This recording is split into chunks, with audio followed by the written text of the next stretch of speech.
Yesterday you heard that the Reserve Bank has lodged papers in the High Court basically outlining how the Public Protector, Advocate Busisiwe Mkhwebane, met with both the Presidency and the State Security Agency while drawing up her report in which she said the inflation-setting mandate of the Reserve Bank should be changed.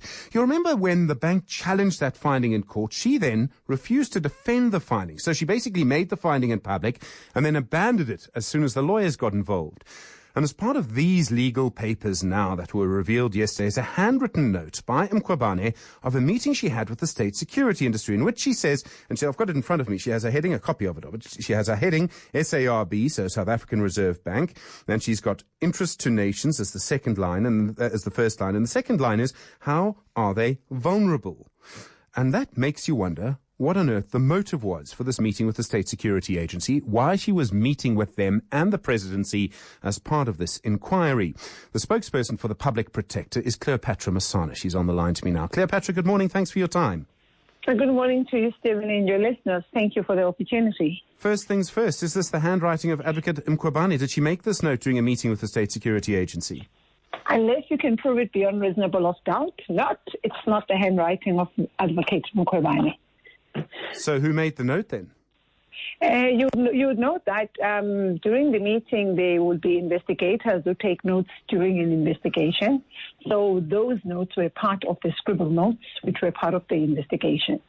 So that is not Advocate Mkhwebane's handwriting. Why then was there not why was that not made clear at the very beginning? I mean, these documents are given to the Reserve Bank. The Reserve Bank makes the point in its affidavit. It's actually difficult to know who wrote what.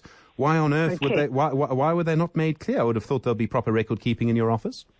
Whilst I do not intend to answer to the allegations contained in the South African Reserve Bank, as you would note that the matter is going to be heard on the 23rd of October.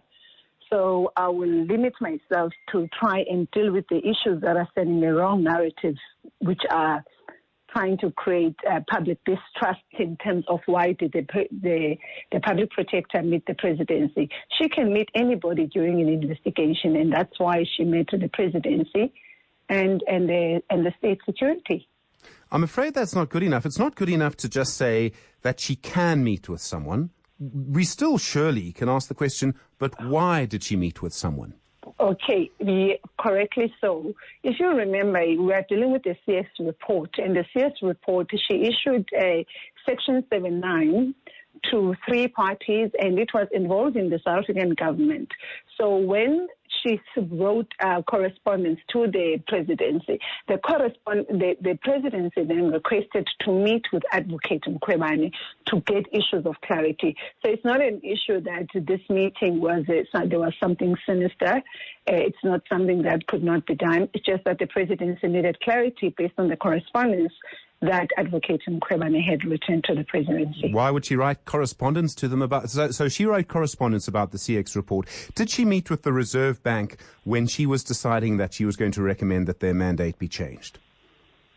On the Section 79, the Reserve Bank had the opportunity to... They never made the request to meet with Advocate Mkhwebane. But they didn't know she was going to recommend that the mandate be changed.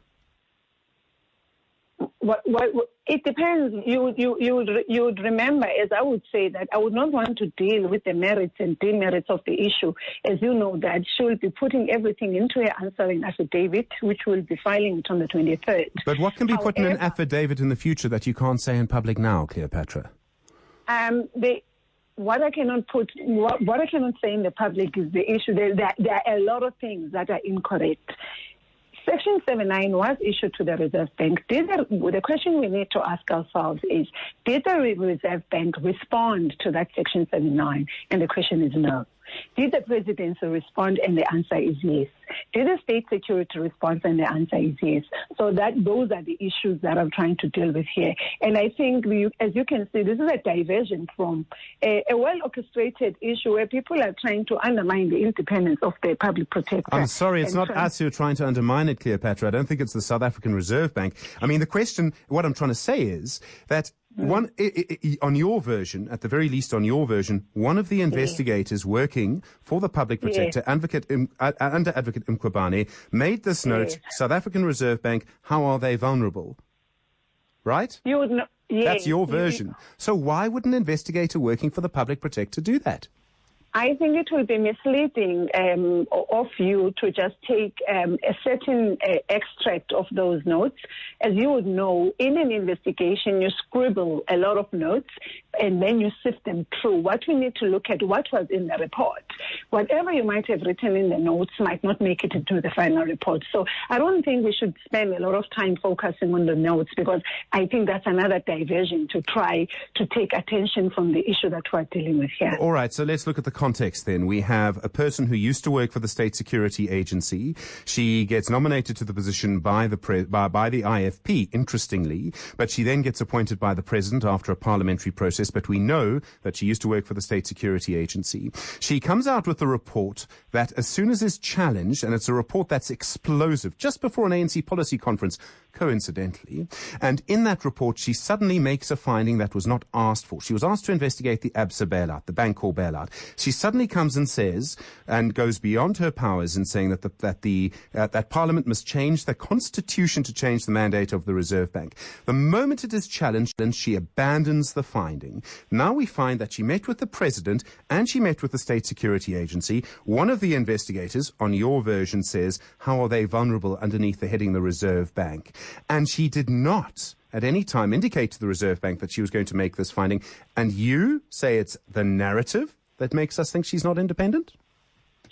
She is an independent thinker. I think, Stephen, one of the things I need to clarify that this perception that Advocate Mkhwebane works for State Security Agency, therefore people must have a suspicion that she must have been a spy, is wrong. You would note that she has clarified it many a times that she only worked there for only 3 months.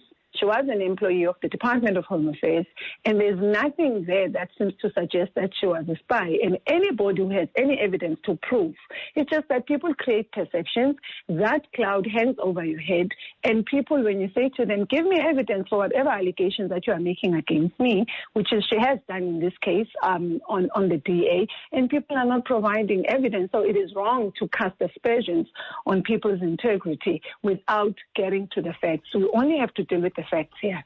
So why then, if these notes, and this is your version, this note is not a complete record of the meeting, is there a complete record of the meeting? The meeting was not recorded. Why not? Why should it be recorded? The public protector chooses. As I say, the public protector doesn't work alone. She works with a team. So if you saw those scribbled notes, I think it's about 5 or 7 pages. One of the investigators that was working on it, it's like me, if I'm sitting in a meeting and writing my notes, the public protector wouldn't know what I am writing, I'm scribbling for myself. At the end of the day, she wouldn't know what I've written down. So it is wrong to create an impression that the notes that you see being attached are the notes which were authored by Advocate Mkhwebane. I think this is a diversion tactic that is used by those people who are continuing to have ulterior motive to discredit the reputation of public protector and her independence. This could all be cleared up by a recording of the conference, which you say doesn't exist, and yet Advocate Mkhwebane is an advocate. In other words, she would know that if she's going to make a decision like this, as the public protector, she would have to, at one point, provide a record of decision. That's the legal phrase for it. That would mean that this meeting would have to be recorded. And yes, it wasn't, unless, of course, it was and then destroyed. There's nothing, why would she destroy any meeting? Because you see, the narrative that we're trying to perpetuate is as if there would have been a conspiracy, to scheming of destroying some evidence. She wouldn't do that. And as you would know, when you consult people, you consult and you choose the manner in which the consultation must happen. If you think that there should be a recording, you do the recording. If you think that certain things must not be recorded for issues of confidentiality, that does happen. So it was decided. It was decided for confidential reasons not to record it then. Look, when you're going, you must understand the investigation process.